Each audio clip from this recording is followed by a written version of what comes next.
intent. These are critically important to reach the determination of genocide. This demonstrates the military's intent went beyond ethnic cleansing to the actual destruction of Rohingya. Percentages, numbers, patterns, intent. These are critically important to reach the determination of genocide. The evidence also points to a clear intent behind these mass atrocities, the intent to destroy Rohingya in whole or in part. The report was based on a survey of more than 1,000 Rohingya refugees living in Bangladesh, all of whom were displaced by the violence in 2016 or 2017. 3/4 of those interviewed said that they personally witnessed members of the military kill someone. More than half witnessed acts of sexual violence. 1 in 5 witnessed a mass casualty event, that is, the killing or injuring of more than 100 people in a single incident. These percentages matter.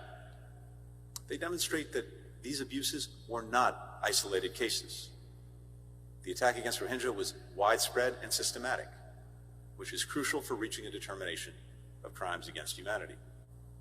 That intent has been corroborated by the accounts of soldiers who took part in the operation and later defected, such as one who said he was told by his commanding officer to, and I quote, "shoot at every sight of a person," end quote, burn villages, rape and kill women, orders that he and his unit carried out.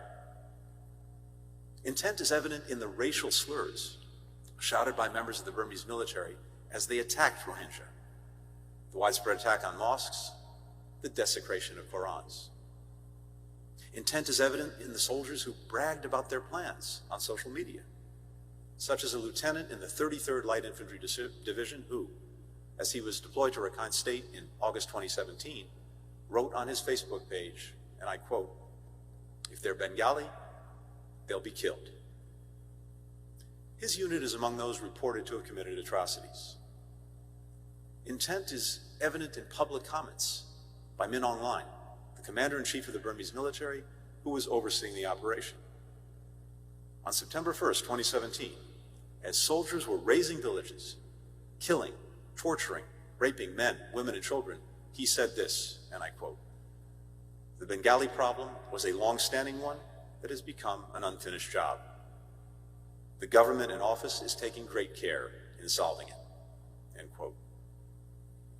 This is the same man who, in 2021, would lead the military coup to overthrow Burma's democratically elected government and who currently heads its repressive regime. Intent is evident in the preparatory steps that soldiers took in the days leading up to the atrocities. In the village of Mangnu, for example, soldiers started by confiscating Rohingyas' kitchen knives and machetes. Then they imposed a curfew. Then they tied pieces of red cloth outside the homes of Rohingya and at a local mosque. And then, only then, did the killing start.